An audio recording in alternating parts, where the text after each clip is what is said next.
We're about to figure out when evolution made the same animal twice by extinct zoo, and I'm kind of confused.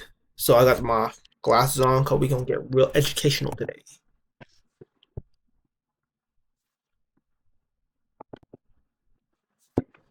You have most likely heard of the saying, work smarter, not harder. Mm. And there is no more vocal advocate for this than nature itself. And this is obvious when you take a peek into evolution, as animals typically evolve to become more and more effective for their chosen environment. And one of the most interesting cases of this is seen in convergent evolution, which simply put signifies the idea, if it ain't broke, don't fix it, but is more specifically defined by unrelated animals evolving the same or similar features independently, like how bats and whales both possess echolocation, or the fact that many wildly different groups of animals possess eyes, like insects versus mammals. And when you really take a good look at animals, you'll notice that most do have shared similarities with others. But it's only once in a blue moon that two unrelated creatures end up evolving so similar. Yeah, bro. I'm not. I'm what nearsighted, so those glasses about to tear my eyes apart. Similarly, that they basically look like almost exact copies of one another. Take legless lizards and snakes, for example, who could basically pass for twins, but haven't shared What's the difference? That's the same. a What? common Ain't ancestor nothing. for over 100 million years, Nothing different but which the is name. longer than the time between humans and cats, and yet we look very different. And this phenomena is by no means a modern trend, extending well into the past too, and thus leading to the odd case. I'm gonna pause again because my video. The fact that that existed in like real life is insane, bro. Oh man, dinosaur. If dinosaurs were alive today, do you think it tastes good? Of a few modern animals looking a lot like those of prehistory, and in some ways giving us about the closest thing we have to time travel. One of the most uncanny cases of this actually involves two icons, both from the past and present: ichthyosaurs and dolphins. While many marine animals have evolved similar body plans to cut down on drag, dolphins and ichthyosaurs took it to the extreme. So much so that ichthyosaurs are commonly referred to as the dolphins of the Mesozoic.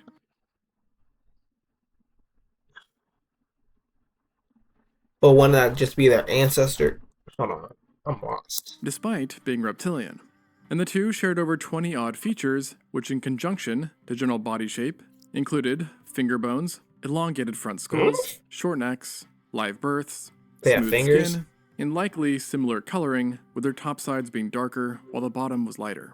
But perhaps the oddest of all is that recent evidence implies that ichthyosaurs also had a trait that is rarely seen in reptiles, or even marine animals overall, but is very common in marine mammals, including dolphins, and that is blubber, which serves to help provide insulation and protection in colder waters. Additionally, their senses might have been more alike than first thought, as both had powerful eyes for low light and increased pressure environments, and ears that were extremely dense and massive, providing excellent hearing. The amount of likeness further extended to their lifestyles, because though ichthyosaurs did have diverse diets depending on their size, most still stuck to fish, cephalopods, and crustaceans. So they're just dolphins. So nearly identical to that of a dolphin's menu. And it's this similar lifestyle that may have pushed both to end up evolving in very similar ways, just millions and millions of years apart, with the ichthyosaurs Oh, having first appeared during the early Triassic and dying 90 million years ago. And naturally, because there were so many ichthyosaur species throughout the 150 million years of its existence, not all of them ended up being as identical to dolphins as the next. But there was one group that really took the cake, and that was the Ophthalmosauridae, who sometimes had such similar design and size to dolphins that underwater you might not have been able to notice that it was actually a marine reptile. And yet, somehow, their resemblance to each other still does not compare to an even older pairing, which definitely an starts with this. evolution, bro. What you're looking at is, for all intents and purposes, a crocodile, Crocodile. or at least a crocodilian, or so you'd think. Because in reality, it isn't. Rather, it is a phytosaur, an extreme mimic, that evolved roughly 196 million years before true crocodiles, and belonged to the Archosauromorpha clade, which contains all reptiles more closely related to archosaurs, like dinosaurs and crocodiles, than to Lepidosaurs, aka lizards, snakes, and tuataras. And yes, I did say crocodiles there, but the two are actually very unrelated. A bit like how humans are mammals, but very distantly related to, say, marsupials. And even groups like plant-eating Eotosaurs, or the bipedal Shuvosaurus, are more closely related to crocs than the Phytosaur is, which makes it all the weirder that Phytosaurs are pretty much the exact copies of crocodiles, possessing our Yeah, that's funny how evolution. So I'm assuming that that's crazy how evolution works, bro. It's like why why make the same animal twice? Were the conditions so bad or so similar? But I mean, the Earth is the Earth, and I would assume whatever caused the dinosaurs to go extinct was pretty big and changed some things up. So how do we get? Man, I'm so lost. armored bodies, long snouts, cone-shaped teeth, low legs, and specialized tails. It's believed that they also lived out a semi-aquatic lifestyle, showing that the design of a croc works wonder in many situations, no matter the time. And the two's sheer likeness is one argument for why aliens might not be really all that different from life on Earth, assuming they live in similar environments, that is. Because if something works in one place, it'll probably work in another. And these days, researchers say that the differences between phytosaurs and crocs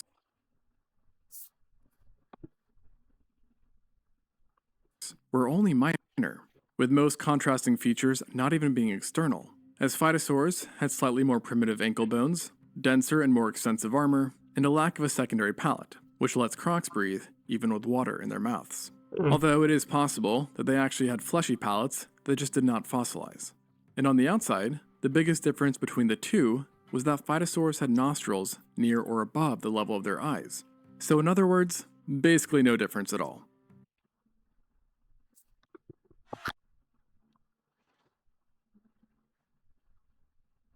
And this example is perhaps the most extreme case of convergent evolution regarding crocs. But surprisingly, it's not the only one, with a lesser but more perplexing case coming from a whale of all things. Hmm? And actually, one of the first whales, the Ambulocetus. Yes, it may be hard to believe, but this is in fact a cetacean, having lived some If that was the first whale, I think it evolved through not apparently the deeper an animal goes in like the ocean, there's more pressure. So I'm pretty sure that's why whales are the way they are. But how I'm I'm lost because how does a whale and a crocodile have something in common besides being water? 47 million years ago and was amphibious, not aquatic.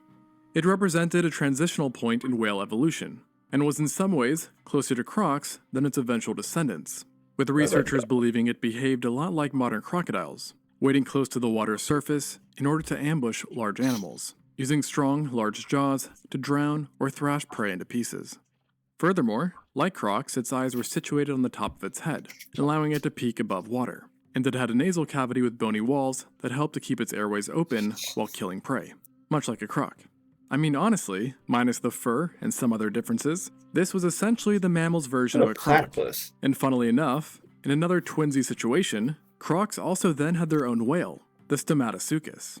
Now this is an extinct crocodilian from the late Cretaceous, who actually lived alongside the Spinosaurus, but unsurprisingly, had a pretty different life, and one quite different from most crocs too, considering that it possessed a massive, extremely stretchy throat pouch that allowed it to scoop up and engulf fish and sharks in one swoop. What was that? Or I guess that's how whales are now. But this is a crocodile. Did the world change so much that like the whole like, all the crocodiles like this element of crocodiles just didn't make it through the whole evolution thing?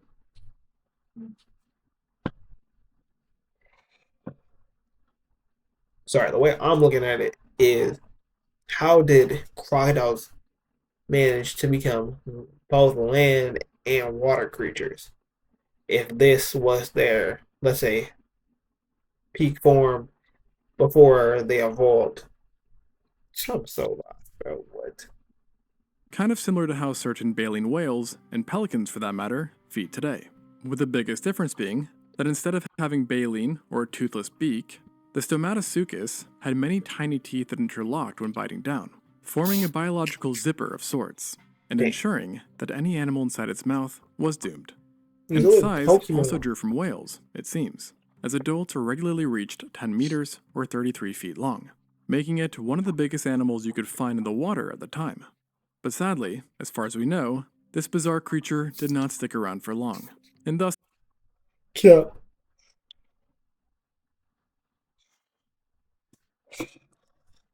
I truly believe that at the bottom of the ocean or some mystical parts of the world, because there's no way we have seen every single part of the world. There are dinosaurs and things like this just roaming around. Ain't no way there's not, because let's say the how do crocodiles survive? If a meteor or whatever came down, destroyed the world, how did crocodiles survive? How did whales apparently survive and evolve from that? Come on, had to evolve from some. ensuring that whale crocs did not make it to today. Ha. Now, while it might seem that water was the place where everyone was copying each other, it definitely happened on land too, and even occurred between dinosaurs and mammals, perhaps best demonstrated by ankylosaurs and armadillos. At first, you may not see it, but when you really compare the two, you'll notice that it's strange how similar they are, given their huge difference in time and relation. Yet both have ended up with near full-bodied armor designed to protect against external threats. And if we cheat a little and include extinct armadillos, the similarity becomes quite hard to unsee. As one foregone group, the glyptodons could literally pass for ankylosaurs, with a couple growing to extremely large sizes, actually outsizing small cars and possessing tail weapons akin to what was But what happened? Well, either I'm dumb or I'm not paying attention. Because why are armadillos now small? It just was there just not enough food, so their bodies had to like compress to not need as much food. And which one's stronger? Which shell is stronger? If my reasoning is true and they just compressed, right, and became smaller, would the fact that they didn't have as much body, like skin and whatever, make their shell stronger? actually seen in a few ankylosaurs, notably the ankylosaurus. And the armadillo, which achieved this the most, was arguably the Doedicurus, which lived in South America during the Pleistocene and Holocene, and was equipped with a huge spiked tail that could be used like a wrecking ball to pulverize bone. And this design worked for them for a surprisingly long time, with them having survived up until humans reached South America, which is Mm. around when they went extinct. And simultaneously, other mammals have also ironically convergently evolved to be similar to ankylosaurs, beyond just the armadillos, like the pangolins, for example, a strange order of mammals that evolved large protective, keratinous scales Well, that overlay across their entire bodies, giving some that's resemblance that's a sand slash. If you know to ball, you certain know ball. ankylosaurs who had extensive armor but lacked tail clubs. And this just really goes to show that when danger exists, sometimes it's a good idea to just double down on defense and not bother with the rest. But the same can also be said about offense, where in the case of herbivores, evolution has shown time and time again that a charge and ask questions later kind of build is a lot of the times the best way to go. Nicely exemplified by elephants and an animal so old that mammals didn't even exist when it was alive, the Placerias. This was an extinct dicynodont that hailed from How do you know what it looked like?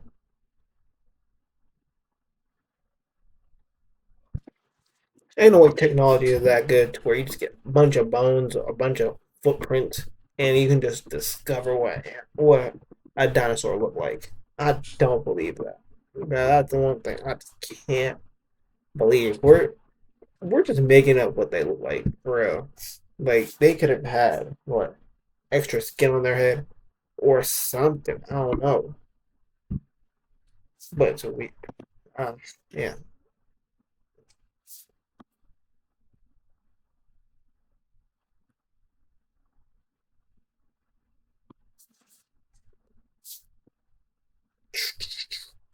That's what I'm saying, bro. Why is there like a specific reason on why nature is assigned to make these animals Triassic North twice? America, around 230 million years ago, and had two prominent tusks, just like elephants. And while many others in its family did also have tusks, what was unique about the Placerias was that they were much longer in general, pointed downwards, and were used in almost the exact same way that elephants used theirs, for digging, display, and combat, if needed. And again, as seen in elephants,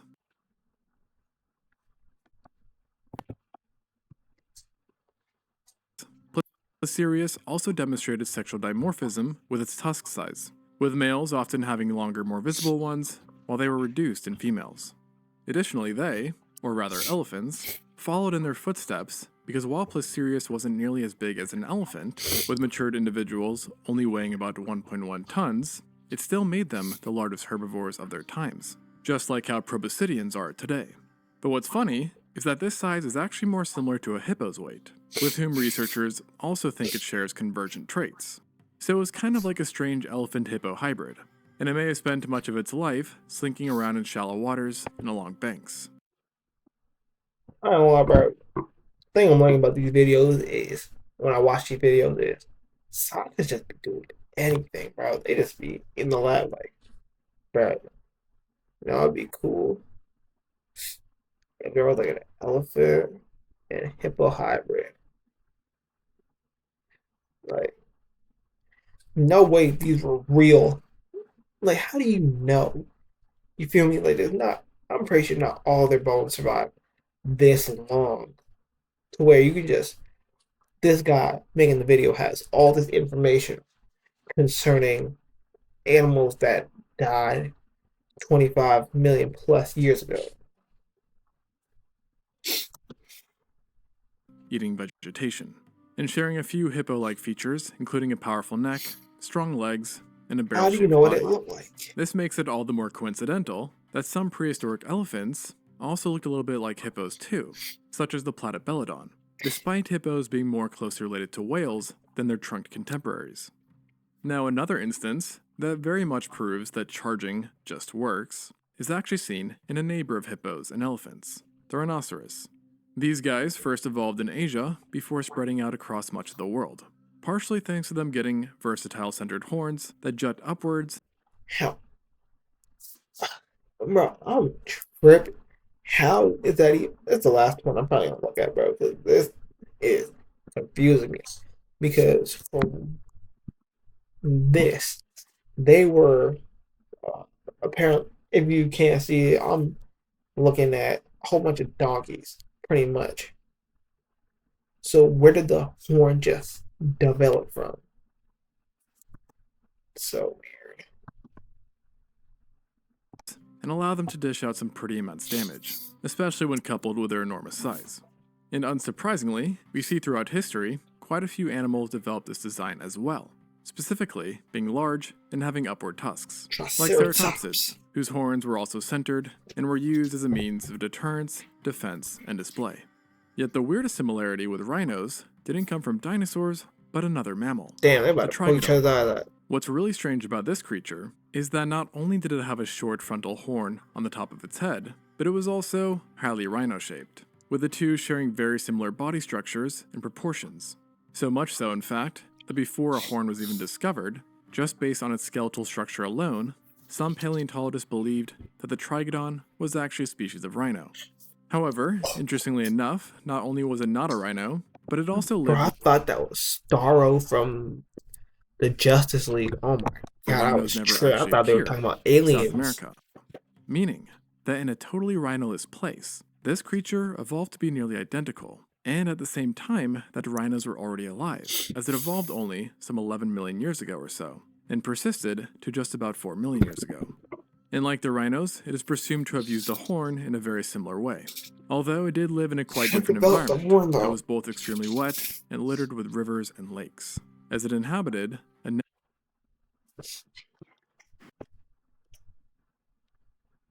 a now no longer existing mega wetland.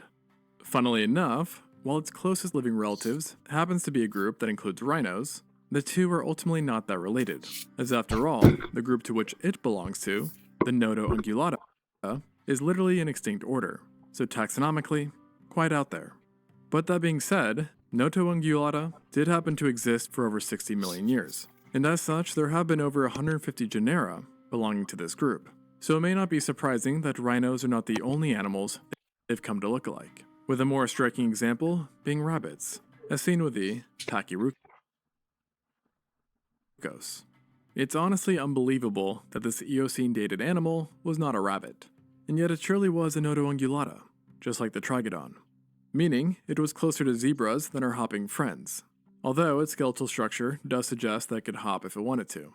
And not only that, but it essentially matched a rabbit in every way, having a short tail, long hind feet, rabbit-like teeth, and of course, the iconic long wide ears, with the only major difference being that the Pachyrucos was perhaps nocturnal, or so researchers believe based off of its large eyes.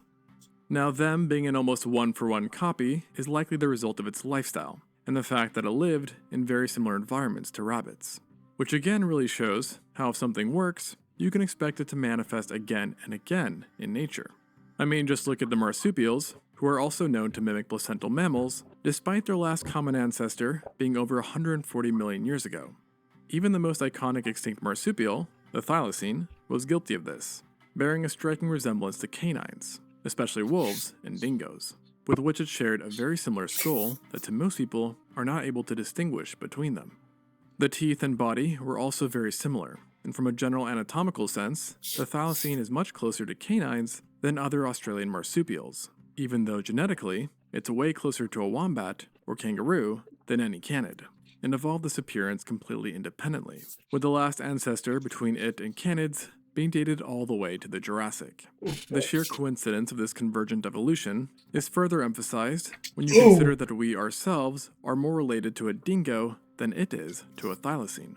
And researchers believe that, like in many cases, this odd situation is a result of similar environmental pressures that made a canid-like body plan the best choice. And another mind-boggler involves one of the most distinct animals out there, turtles. Their shape and carapaces make them extremely unique. But alas, even their individuality has I'm gonna leave it at there because I am lost and confused. The original video will be in the description if you want to watch it for yourself. Like, comment, subscribe, and see you next time.